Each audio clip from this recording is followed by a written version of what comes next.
بسم اللہ الرحمن الرحیم۔ السلام علیکم ورحمۃ اللہ وبرکاتہ۔ اعمال ایسے کہ فرشتے نازل ہوں، ذکر الہی اور تقوی اختیار کرنے والے مسافر کے لیے فرشتے کا نزول۔ اللہ کریم کی رحمت اتنی وسیع ہے کہ جب اللہ کا بندہ سفر کی تیاری کرتا ہے تو وہ اپنے سفر میں اپنے خالق و مالک سے ڈرنے کے ساتھ ساتھ اس کے ذکر میں مصروف ہو جاتا ہے۔ اس پرہیزگار بندے کا مالک خوش ہو کر اس خوش نصیب آدمی کے لیے ایک معزز فرشتہ نازل فرما دیتا ہے جو اس کا ہم سفر بن جاتا ہے، بلکہ اس کے پیچھے سوار ہو جاتا ہے۔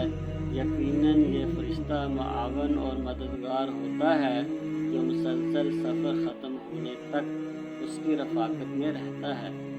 سیدنا عقبہ بن عامر رضی اللہ تعالی عنہ فرماتے ہیں کہ رسول اللہ صلی اللہ علیہ وسلم نے فرمایا، نہیں کوئی سوار علیحدہ ہوتا اپنے سفر میں اللہ اور اس کے ذکر کے ساتھ مگر اس کا ساتھی فرشتہ ہوتا ہے، اور اسی طرح نہیں علیحدہ ہوتا ہے کوئی شعر گو برے اور غلط اشعار یا اس کی مثل کے ساتھ مگر اس کا ساتھی شیطان ہوتا ہے۔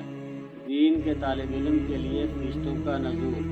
دین اسلام کا علم سیکھنے والا جب علم کی تلاش میں نکلتا ہے تو اللہ کریم اس کی منزل کو آسان فرما دیتے ہیں، اور اس کا نکلنا اللہ کی راہ میں شمار ہوتا ہے، اور ایسے شخص کے لیے جنت کا راستہ آسان کر دیا جاتا ہے۔